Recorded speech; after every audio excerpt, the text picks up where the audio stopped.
Eu queria voltar um pouquinho para a questão da Inquisição. Acho que faltou a gente explicar um pouco mais, já que a gente falou de Idade das Trevas, né? Boa. Você falou o lance dos gatos, por exemplo. Isso era uma questão totalmente absurda, mas que atribuíam, né, à igreja e tal. Eu não sei se é daí que veio a questão do gato preto, De da trazer superstição, de trazer azar. Se tem alguma coisa a ver, não sei.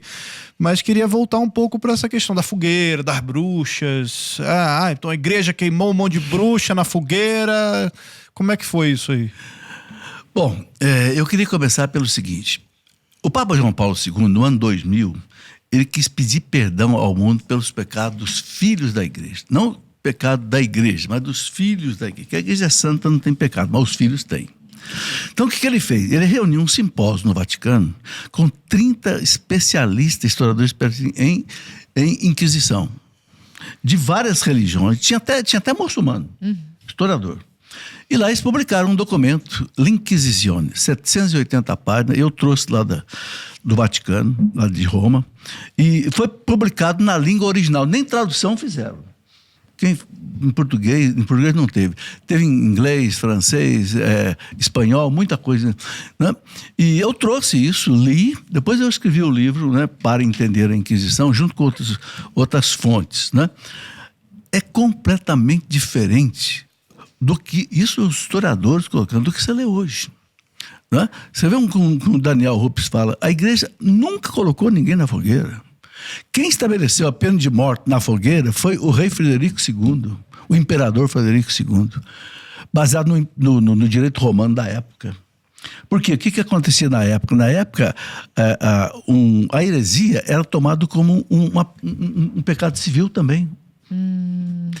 Por quê? Porque, como eu falei, como a igreja moldou a Idade Média, do ano 500 a 1500, toda a política, toda a sociedade respirava, então se chamava de cristandade. Tudo era cristão. Então, por que aconteceu a Inquisição? Porque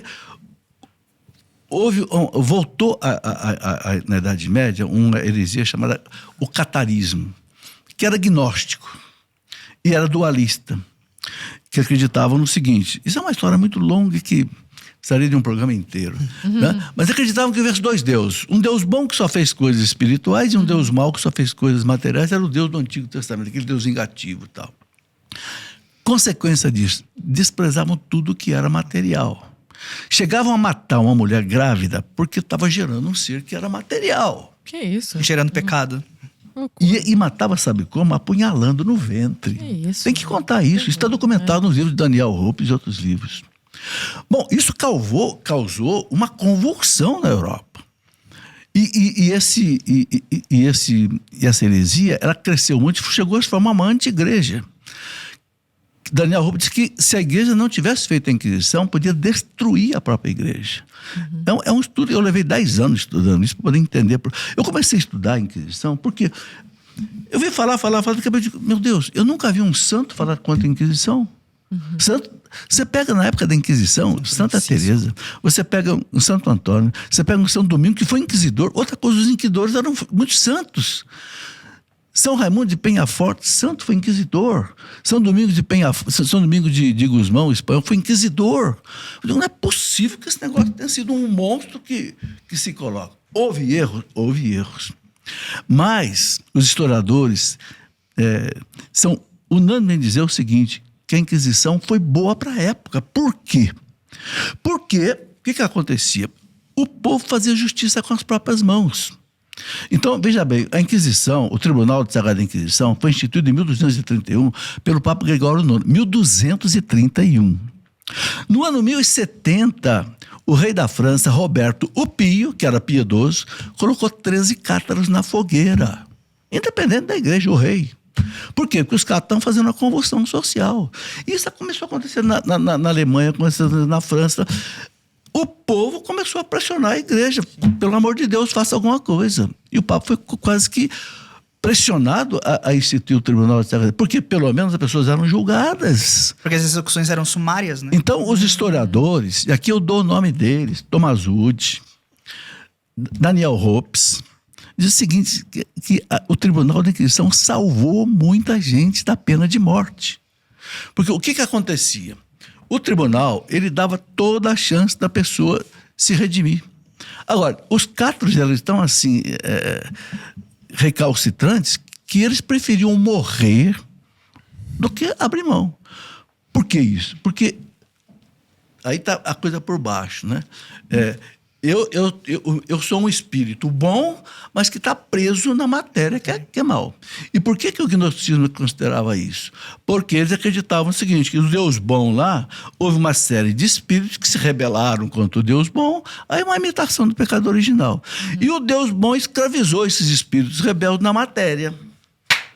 Daí você tem o hinduísmo, daí você tem o budismo, que tem que libertar a centelha divina que está em você. Daí vem toda a questão da yoga. A yoga para quê? Que é para libertar a centelha divina. É a raiz do gnosticismo. Bom, então, isso tudo é que criou essa convulsão. Aí faziam saques de fazenda, tocava fogo em tudo, porque é coisa do mal. Os reis tomaram providência. Olha, você vê que praticamente foi depois de 200 anos que começaram a colocar gente na fogueira que a igreja entrou. E a igreja não punha ninguém na fogueira. Isso Daniel para claro nas obras dele. Agora, o que acontecia?